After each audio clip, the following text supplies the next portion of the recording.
गर्मी की छुट्टियों में दादाजी के पास घूमने आया बालक उछलते कूदते दादाजी के पास पहुंचा और बड़े गर्व से बोला कि दादाजी, जब मैं बड़ा हो जाऊंगा तब मैं एक सफल आदमी बनूंगा। क्या आप सफल होने के कुछ उपाय बता सकते हैं? दादाजी हाँ में सर हिला दिया और बिना कुछ कहे लड़के का हाथ पकड़ा और उसे करीब की पौधशाला ले गए। वहां जाकर दादाजी ने 2 छोटे छोटे पौधे खरीदे और घर वापस आ गए। वापस आकर उन्होंने एक पौधा घर के बाहर लगा दिया और दूसरा पौधा गमले में लगाकर घर के अंदर रख दिया। अब आपको क्या लगता है कि इन दोनों पौधों में से भविष्य में कौन सा पौधा अधिक सफल होगा? दादाजी ने लड़के से पूछा। लड़का कुछ समय तक सोचते रहा और फिर बोला, घर के अंदर वाला पौधा ज्यादा सफल होगा क्योंकि वो हर एक खतरे से सुरक्षित है, जबकि बाहर वाले पौधे को तेज धूप, आंधी, पानी और जानवरों से भी खतरा है।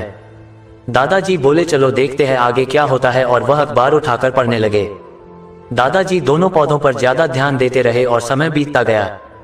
3-4 साल बाद जब एक बार फिर वह लड़का अपने माता पिता के साथ गांव घूमने आया, तब अपने दादाजी को देखा तो देखते ही बोला, दादाजी, पिछली बार मैंने आपसे सफल होने के कुछ उपाय मांगे थे पर आपने तो कुछ भी नहीं बताया था, पर इस बार आपको कुछ बताना ही होगा।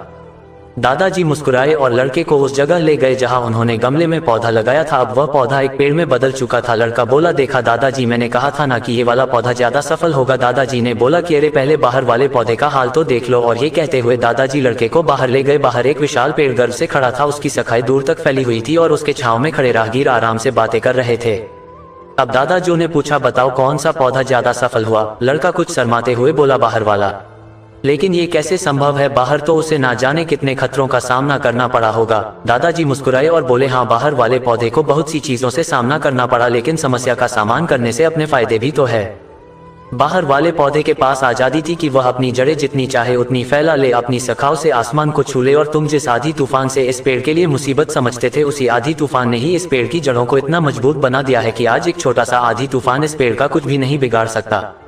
बेटे, अब जो मैं तुम्हें बताने वाला हूँ उसे अगर तुमने अपने अंदर बैठा लिया तो तुम जिंदगी में जो कुछ भी करोगे उसमें सफल हो जाओगे। उन्होंने बोला कि अगर तुमने जीवन भर सिर्फ अच्छी विकल्पों को ही चुनते रहोगे तो तुम कभी भी उतने सफल नहीं हो पाओगे जितनी तुम्हारी क्षमता है। लेकिन अगर तुम तमाम खतरों के बावजूद इस दुनिया का सामना करने के लिए तैयार हो तो तुम्हारे लिए कोई भी लक्ष्य हासिल करना असंभव नहीं है।